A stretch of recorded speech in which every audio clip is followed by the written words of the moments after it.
Perfect. We are live. I'm just going to get my phone up and turn it off. But otherwise, I can't see us. I can't see the comments. Is what I'm more worried about. But it comes up. There you go. We are live on my phone. But otherwise, I can't see us. There you go. Turn that down. Hi everybody. Happy Wednesday afternoon. And I hope that everybody is enjoying this sunshine because it feels like we have some sunshine and some warmth to go with this sunshine as well, right? It's been quite sunny, but still super cold. It just feels like I'm actually in a pair of shorts right now, but keeping a professional look going on with a t-shirt on top. You the same? Are you the same? I've not got shorts on, but I do have a change of pants in my office, ready for embracing the weather. So yeah, I've been getting a little bit of a tan topped up, you know. Oh yeah, for sure. It's like I need to get outside a bit more. It's so hard now. I've just moved. I live in a coach house with no garden, so it's really hard just to go and sit outside in a deck chair in the sun with no computer or anything. It's just weird. Anyway, welcome everybody to this. I'm hoping you guys are going to enjoy this.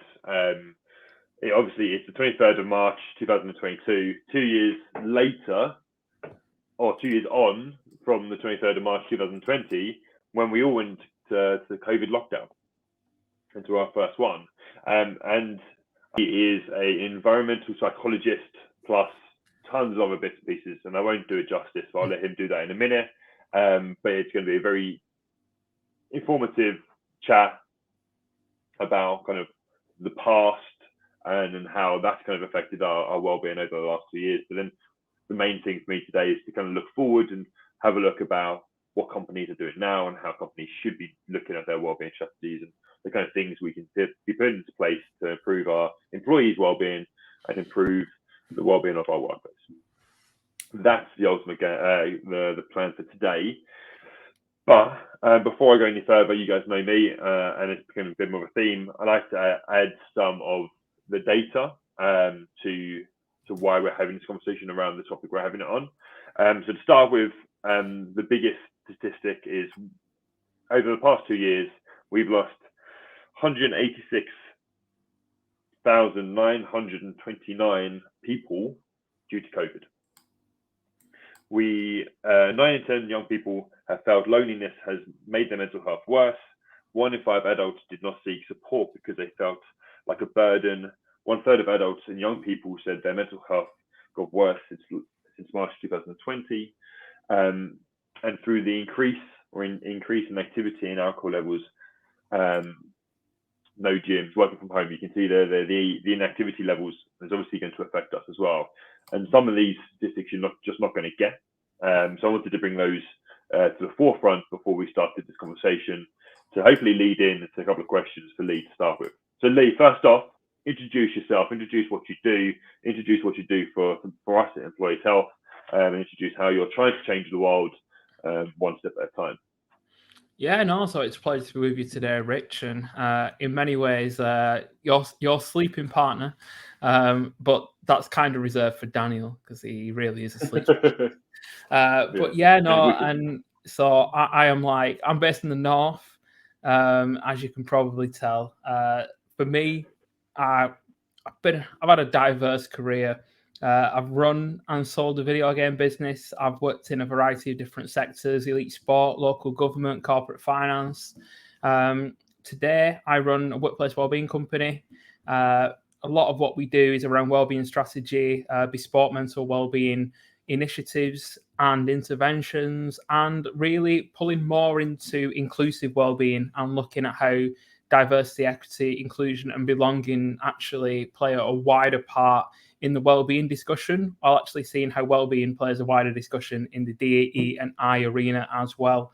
I suppose a lot of what I do and passion for what I do comes from my own lived experience. I had some significant mental health challenges at university and had to learn to walk again after serious illness a few years ago.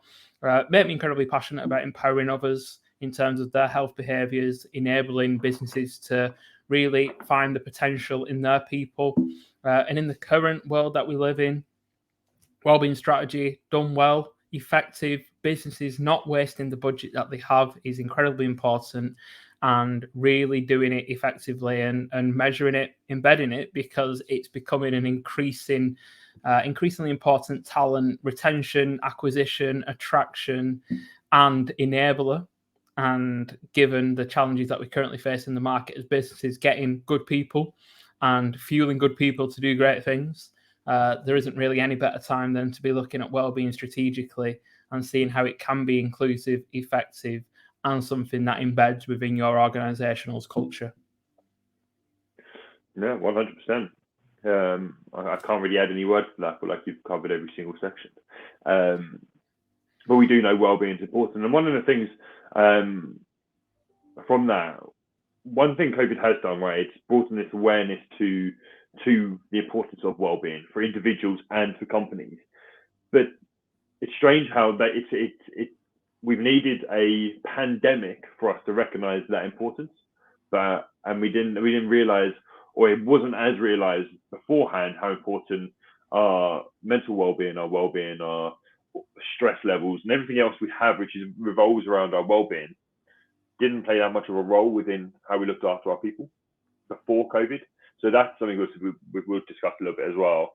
But obviously, we went through those statistics, and we don't need to obviously go over those too much. But from the past 2 years, Lee, what's been the biggest thing you've kind of seen a change in kind of mindsets of people and how companies are run?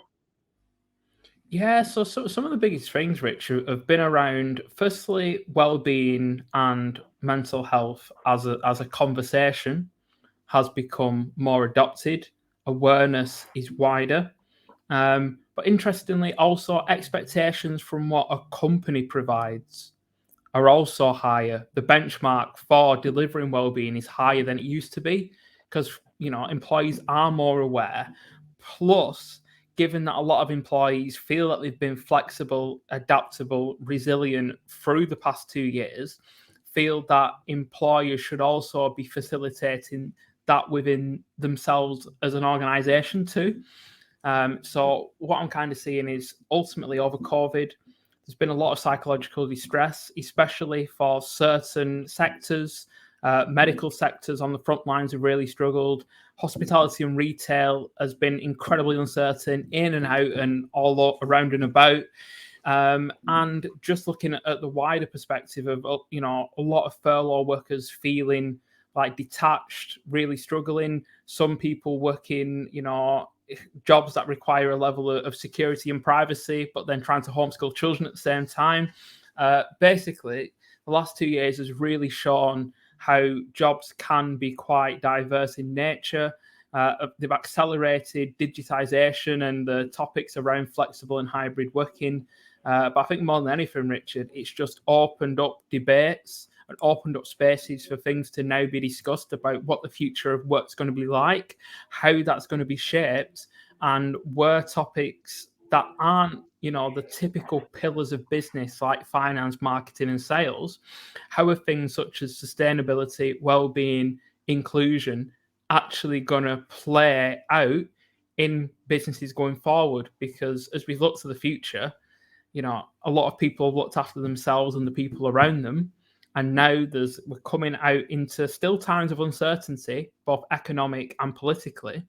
But hopefully, from a health perspective, things are going to start to stabilize in terms of the acute stuff that's been going on. But we are left having a look at the mental health impacts of living through a pandemic and how workplaces can be proactive in supporting people moving forward, especially given employees are more vocal, feel they have more autonomy to be able to look at options, and have really started to question working practices and how things used to be. Yeah, there's a few things there which I think you've hit the nail on the head with. Companies need to be more proactive, and they have to recognize they need to be more proactive in how they're supporting. The last section you said there about employees having more of a voice in the kind of companies they're working for, and I'll use that as the lead to the next question. I think one of the things I've recognized is that people have began to look inside. When COVID hit, when we were sat inside by ourselves, and we had to work from home, one of the things was quite clear is people getting to self-search and self look inside themselves and figure out what it was that they enjoyed about going to work, what they wanted to achieve within their time on this planet. And I think because of that, people are now having more of a choice of what they want to do, and this is where this resignations come into play. But from that happening, how do you see that playing out going forward? Well, I think there's a lot of different strands towards it. People are looking for more flexibility and freedom. That kind of search inside of ourselves has opened up for a lot of people a desire to build something themselves, or take their skill set and do something different, or do something more meaningful or purposeful, or actually start to see how they can potentially bargain or barter for a better deal themselves. Or start to see, the things that actually matter to them. What that does mean is that we're now in a candidate-driven market when it comes to recruitment and being able to, acquire talent. And from a well-being perspective, people are more vocal about what they're looking for and what they think will be, something that is appreciative of them and their health. Now, with that increased awareness, we do a lot of employee facilitation, and are finding out that people are saying, look, I've got issues around my workload. I've got issues around the clarity of my role. I've got issues around the fact I don't really feel valued and appreciated for what I do. And, I don't really feel like I'm connected to the company's culture. And a lot of these are actually barriers to well-being. But as we look how the future is going to pan out, we actually, if we're looking at hybrid work and agile working, flexible working, which a lot of companies are still trying to find their stride that works effectively for the company, but also gives the employees as much as they can as well, in terms of navigating their own lives and their own flexibility and their own environmental needs. Because some people want to be surrounded by people. Some people find it much easier to be remote. And things that I need and will become more personalized, but still looking at that wider perspective of what does a business do, what does it need to achieve, and how can it use well-being as a competitive advantage? Because you need to find that real equilibrium between utilizing well-being to empower your people and give them the ability to, proactively look after themselves, give them a little bit of kind of authority for their own health behavior, but give them that bit of support when they need it, but really start to help them see that as a company, you're being proactive. You can also be proactive. And as we normalize a lot of these conversations around things that are stigmatized, we're going to create some space for these things to be discussed in a positive, productive, and action-based way. Because again, we face a challenge where sometimes there's a lot of talk, not so much action, and the future of employee experience is trust. People want to trust the organization they work for, and a massive part of trust from an organizational perspective is if you're doing well-being, you're doing it well, and you're telling the world about it, that's actually what you're doing. So no health washing, no greenwashing, no diversity washing. People actually want to know that you're doing what you say you are, and you actually, living by those values. And that's going to play out in terms of where the next generation of talent decides they're going to put their energy, where they're going to, find themselves working. And as we look to the future, well-being is not going to go away. It's going to continue to evolve. It's going to continue to have its interesting journey with technology, which can be both an enabler and a barrier. And companies are starting to find out how the different aspects of what they change and the dynamic world that we live in also impact the well-being and the ecosystems that are wider than the business itself. And every business is a story that exists within that. And I suppose as things navigate and as things evolve, it's going to be really interesting to see how well-being is used well and how that best practice is then passed out, because different sectors have different challenges. And so often well-being is not the added value of what interventions happen at the very end, but actually the sources and roots of those challenges and how they can be addressed. Yeah, I was just going to say, I think like positive well-being or positive well-being strategies can be very different for every different company, right? And figuring out what that looks like for each individual company. And I suppose the message to the employees is you have to give them an opportunity to try, and they're going to try it and probably fail a couple of times before they find that right thing. We say the same thing when we talk about well-being, and we talk about kind of the ability to learn from failure. Like your CEO and your team of CEOs or senior leaders are still people, and if they're focused on improving your well-being, you have to give them that room to trial and fail as well, because we all fail naturally, right? We aren't all perfect. But yeah, for sure. And I think messages from what you were saying about the kind of empowerment of the employees, I think the key messages I took from that was you have to give the employer the ability to, the employee, you have to empower the employee, get your words right, Rich, empower the employee. You have to give the employee the ability to enjoy going to work and have that place of enjoyment. And then it's got to be a benefit to both the company and the employees.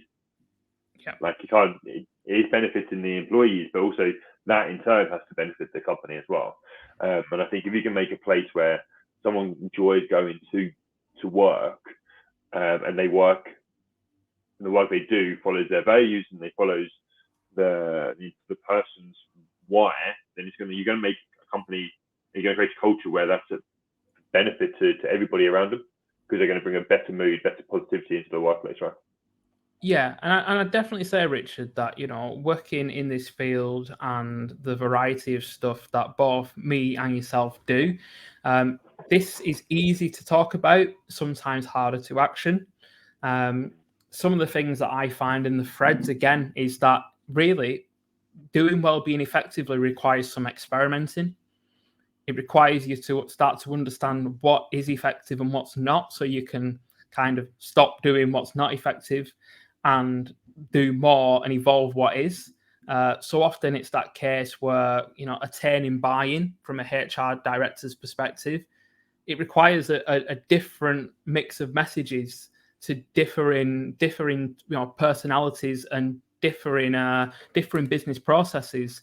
You can say that again, and I think we all know that challenge, right? Yeah, and the thing is, to secure sustainable budgets to keep doing good stuff, you need to actually be able to make a sustainable business case and show, the difference, the measurement, and what's embedded and what's not. And it surrounds all those challenges, because that leadership buy-in, again, leadership modeling, well-being behaviors is massive. It gives permission to the rest of the workforce and actually shows that it's not just a project, but it's actually our vision and how we actually articulate and move that. You want to follow the messenger rather than the message. People do what you do. They won't always do what you say. So it's a big thing around leadership actually being that, taking that step in. And there are times as a leader where you can actually be vulnerable and share that story. And that again gives that little bit of permission and little bit of kind of validation to other people to feel there is a space. I mean, it's not a perfect science. And, well-being across the different pillars that you need to consider when you're building a strategy, you start to see how wide-ranging it is and how, you very rarely have the tools to be able to address everything all at one time. But well-being is a journey, and it's also a skill. And starting to give your team the ability to start to build those skills is a longer-term project. Don't just turn up on day one and that's it, I can do well-being now, I'll be well all the time. It's like the tide, it goes in and out. Challenges at work come in and out, and there are going to be times when people are struggling. But if you've actually created the conditions for them to feel that they can access help earlier, or that they actually feel empowered to be able to navigate some of that themselves, or they have people who are looking out for them, that culture of care, that kind of vision from the wider team. Quite often, if you're struggling, someone else will notice it before you do. So it's those earlier interventions and those sometimes having a culture that looks out for some of those warning signs in other people that really help to be able to channel the benefits of well-being in a variety of different ways, because it's not just one person's responsibility. It's something that you want to bind together and embed those well-being aspects both in the things that you do, and embed little bits of well-being into things you already do as part of your business processes. A little bit of well-being time on your team meeting, a little well-being section on one of your reports. Just keep embedding it, because so often it's easy to blow your budget on an awareness day and then be like, right, what next? Yeah. Well, I mean, well-being is a culture, but in which you can provide with education. If you have the budget, you can provide the education, but ultimately a company's well-being is the strategy and the culture. The nice to haves is similar to a personal trainer. The nice to have is that support and the education of how you can continuously keep doing stuff. But ultimately, your company its foundation of well-being is within the company. Yeah. It's always, the interventions, like the nice, the fancy stuff, the stuff that's considered fluffy, is actually the roof of the house. And your company itself is the foundation. The values and vision that you have, the capability of your managers, the culture of the organization, how you manage things around workload, around clarity of role, around value and appreciation. These are the foundation. Now, these are things that you have control over as a company, and they quite often don't cost the earth to be able to start looking at and optimizing for the better, so that your foundations are stronger to then build some of these initiatives and strategies on top of. And at the end of the day, we laugh and we joke about Richard about, well-being is not all fruit bowls, slides, beanbags, and yoga classes. But that is the added value. That's how it's marketed. Sometimes that's how people perceive it to be. And it can stop them seeing that actually there's so much you can do about well-being within an organization before you even start doing the well-being stuff. And those stuff that costs money.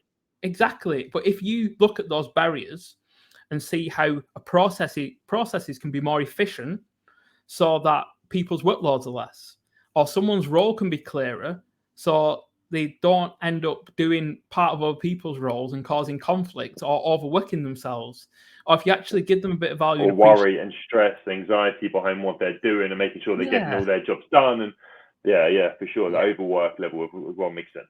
Yeah, and it's even around the management stuff, where if you can help your managers to have those more coaching conversations where they give enough autonomy so that workers feel like they have the freedom to do the best work, but also then still have that guiding presence when they feel that they need some feedback, or they feel that they need, things validating a little bit, and helping them find that equilibrium between leaving them caught adrift or micromanaging them on the complete other side, and helping your managers to find a balance with different employees. So much of it is really around just understanding more about your team and about the people within the team, because well-being comes from knowing what makes people well, and that isn't always the fancy stuff. No, that's the added stuff, isn't it? We all agree, all know that being more active and sleeping well is going to make you internally happy. But well-being, that's an element of well-being as well, right? The things that drive you forward isn't that. That just gives you the base to do that. One thing I do want to go back to is, I think when we look back at kind of the past 2 years, that role of the senior leaders and the role of the management and the role of people within the organization who have influence has a big part of how there's a big part of a person and a company's well-being. And I think you've knocked the nail on the head a few times. But when we went into this lockdown, the companies which had really engaged people were the companies which had the best leaders. And wherever if you've got a leader rather than a boss, when you're in this situation and you got somebody which knows how to work with people and how to create that most positive team, then that's going to really benefit you as a company and as the group of people you're working with. Did you see anything over the past 2 years where you've seen that as a positive and a negative? Yeah, definitely. So obviously when COVID hit, And a lot of workers ended up, right, okay, I've got to work remotely. I've got to find some space in my house. I've got to set my systems up. I've got to try and make it happen because that's it. And, so many workers, if you remember back, interestingly, Richard, today it's pretty lovely, even in North. But do you remember back to when that first lockdown hit? It was like this.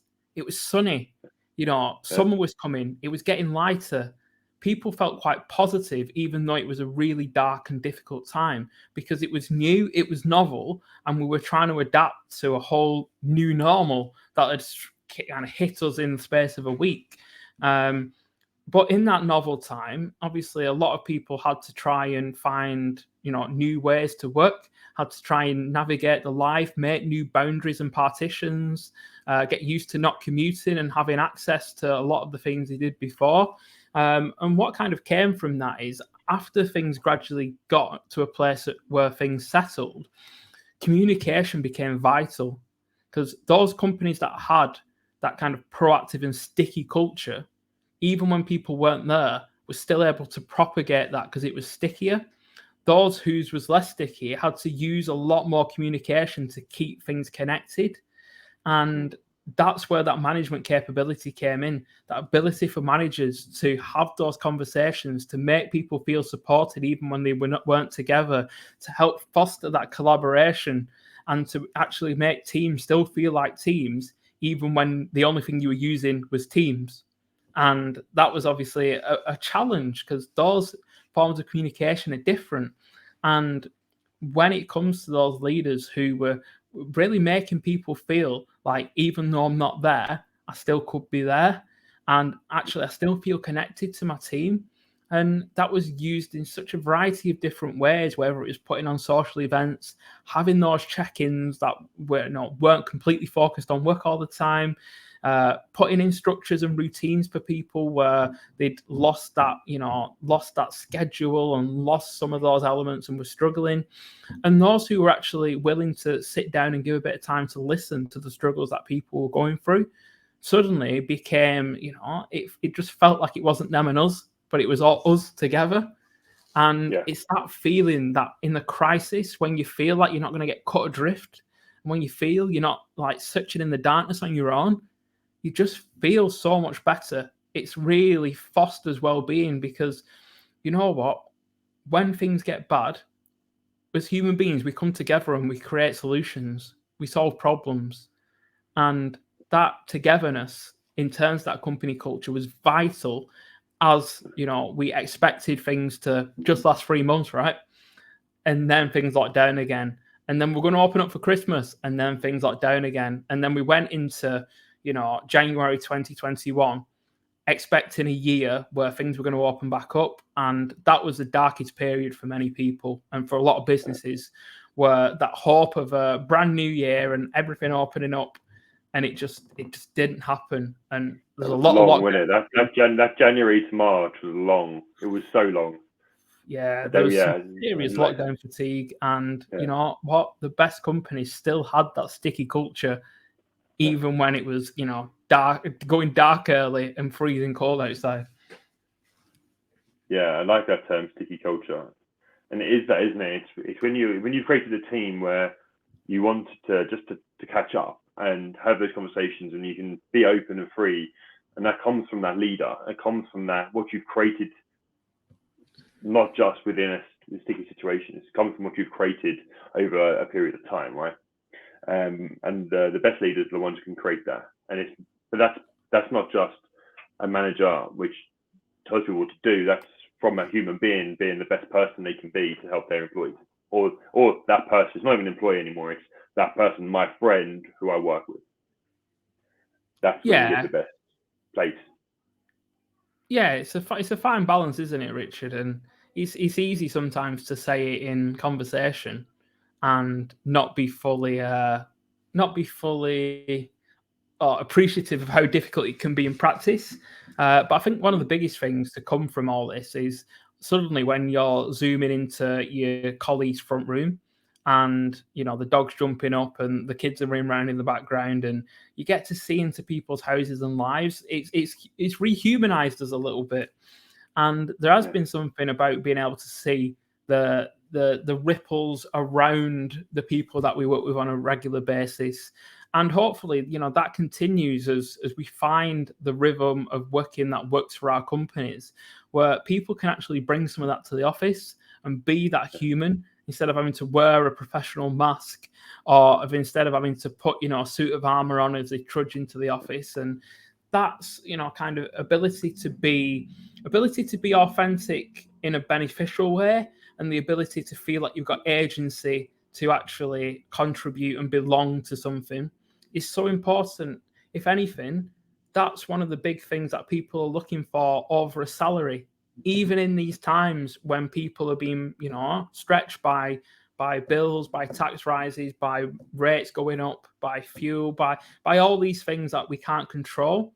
The one thing you can control is being somewhere that, feels like it's a good place for you to be.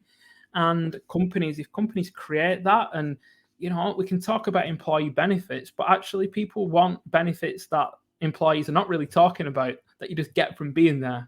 And that can be that competitive advantage over, the other companies in your industries. They might be bigger brands, they might have fancier offices, they might be great on a CV, but you might just be a bit of a number there, whereas you can come and join a smaller, stickier culture where you are part of a journey, the vision is communicated, you can bring you to work, and actually you feel much more than just a number on a payroll slip and a drop of digits into a bank account at the end of a month.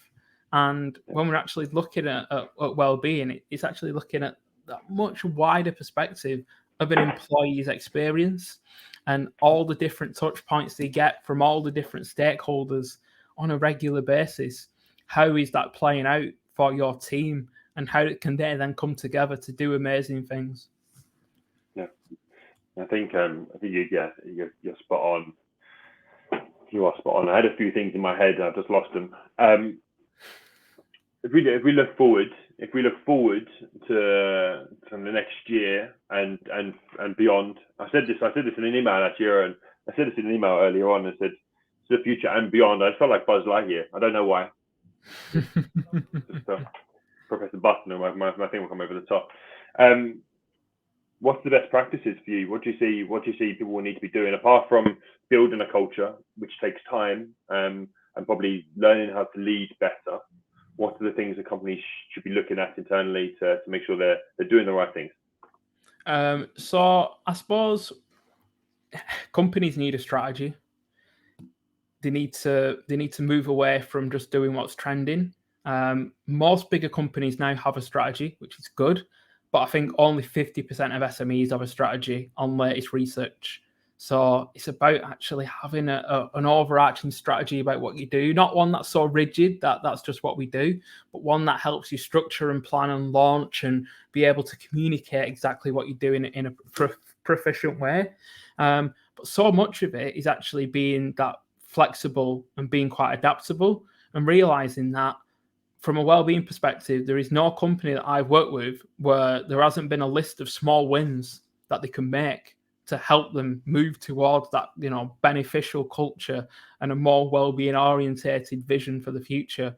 So those small wins, but also looking, what have you got at the minute in terms of data? Can you use it? Is it clean?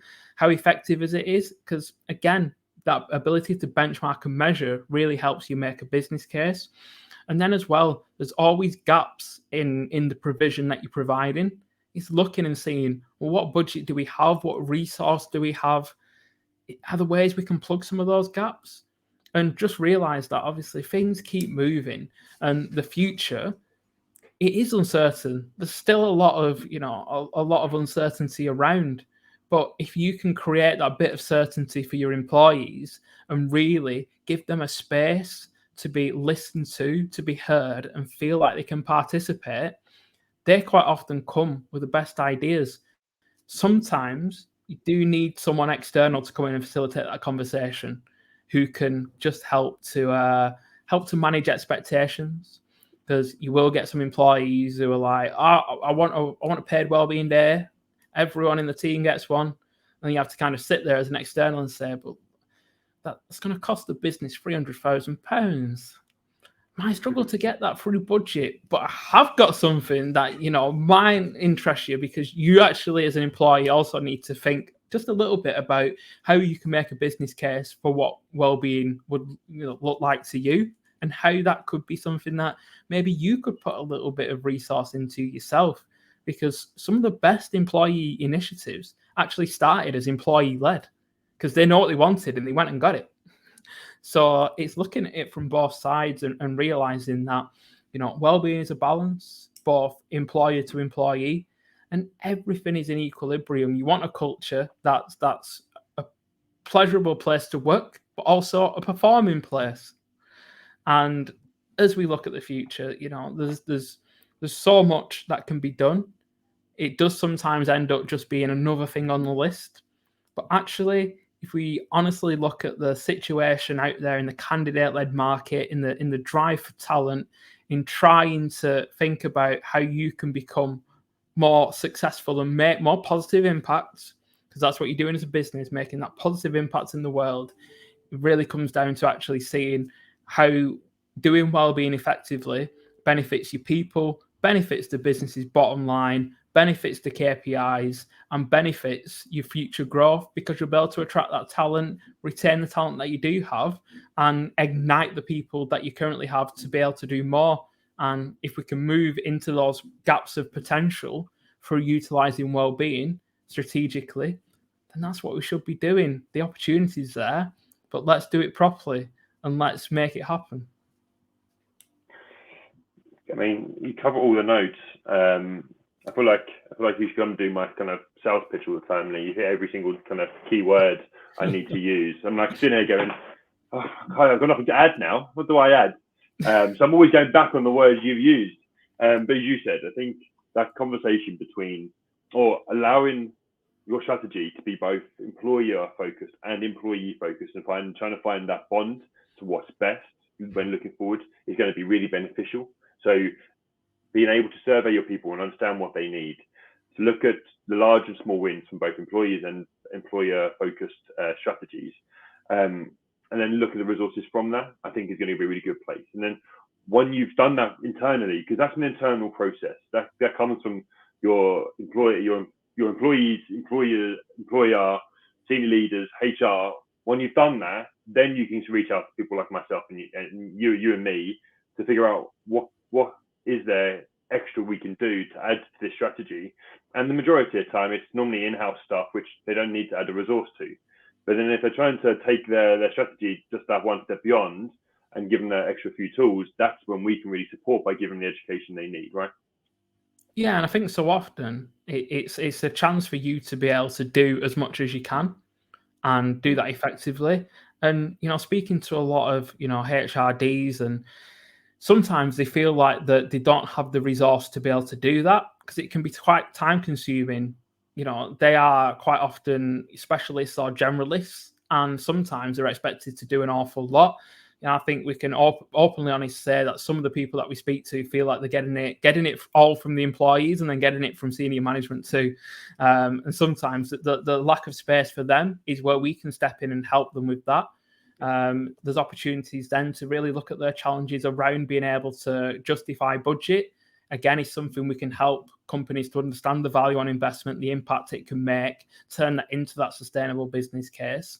And also, a big part of what we do is helping companies see, well, we as practitioners, as experts in this field, don't really like being referred to as an expert, but we have a lot of knowledge of the workplace wellbeing industry. We know all the great people that work within it.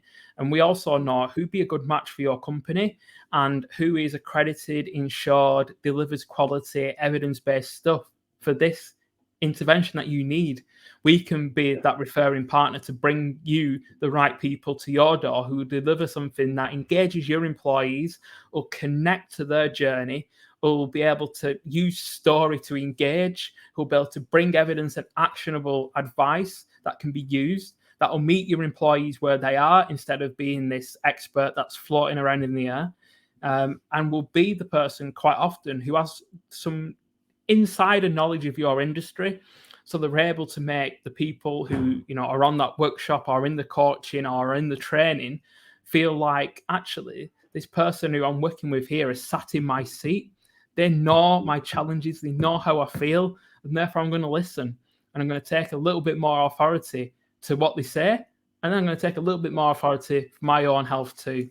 And that's what we look to really kind of put out there. And that's the value that we bring in different places along the chain, Richard. But, for anyone who's thinking, well, actually, there's an area there where we could do with some support with, that's where we come in, and, we enjoy what we do. And yeah, we're disruptive enough to wave some trouble around in a positive way, of course. But sometimes you just have to be a little bit on the edge to really get the competitive. I feel like disruptive is the term to explain you, Lee. Probably the best way to explain your business style. Should we call it personality and business style? Well, it's that thing. I got called that as a kid because I asked too many questions and I was just generally awkward and argumentative. And back then it was bad. Now people call me it and it's good. I think it's a little bit overused because lots of companies are like, look at our new disruptive products, and I'm like seeing like 15 prototypes of that. Not really disruptive, is it? It's one of those words that it's become a bit of a business buzzword, and I'd like to. I've tried to reclaim it as a positive after it has been used as. I think you know what it is, Richard. I have a bad attitude, which is good for business. That's how I like to refer to it. Yeah. There you go. Yeah, and also you're very passionate about it, which proper shines through. From your last bit before we got sidetracked, as we always do, you are correct, right? And I want to relay this back to how we work as Employees Health and how you fit this model really well. Is that once you've created that strategy, you have got a company like Employees Health, and which allows you the connection of the guys who work for us. And one of those, luckily for me, is Lee, which has a very disruptive, no, not the word I'm going to use, but knowledgeable expertise, because he is an expert in the areas he talks about. And there is tons and tons of it. But then what else we have is the knowledge behind different areas of well-being, which, as we've just discussed, your employees might want or need.